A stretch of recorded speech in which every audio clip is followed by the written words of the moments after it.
how do you recommend they vet to find the right gestational carrier agency or surrogacy agency? It's a great question. There's been a surrogacy boom, I'll call it, in the past 3 to 4 years. There's been a tremendous increase in the demand for gestational carriers, and yet the supply, for lack of a better word, gestational carrier pool has largely remained the same. So that has added to increased wait times to match, and it's a much longer process nowadays. But in response to the boom, there have been a lot of agencies that have been opening up all over the country, so much so that I can't even keep abreast of all of them. And you have to really be careful with how you choose your agency. You want to go with an agency that has a good reputation, obviously, but also an agency that you personally know that somebody used. So because of the prevalence of surrogacy now, you're likely to know someone who has gone through surrogacy. It could be a friend of a friend, a cousin of a friend, a sister of a friend, etc. It doesn't have to be first-hand knowledge or connection.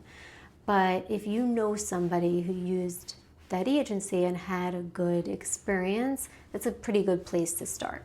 I would say stay away from agencies where you haven't heard of anyone you know or anyone that your friends know who have used them.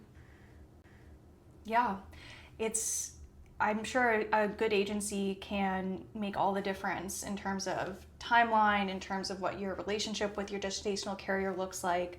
So the warm referral, I'm sure, goes a long way. It does. I would be wary of these agencies that offer sort of all-in-one services. And what they mean by all-in-one contracts or services is they are providing to you not only their agency service, but an attorney and mental health professionals, etc. There is an inherent bias, I believe, when an attorney is retained by an agency because they have hundreds, if not thousands, of gestational carrier agreements to get executed and get the stamp and then send it on its way to mark that file complete. So their interest is in getting these done as quickly as possible, right? Because they have a pile this big on their desk. So they're not going to necessarily give you as much time to discuss and negotiate the agreement as an independent attorney who is not being paid by an agency, a flat rate for each client would.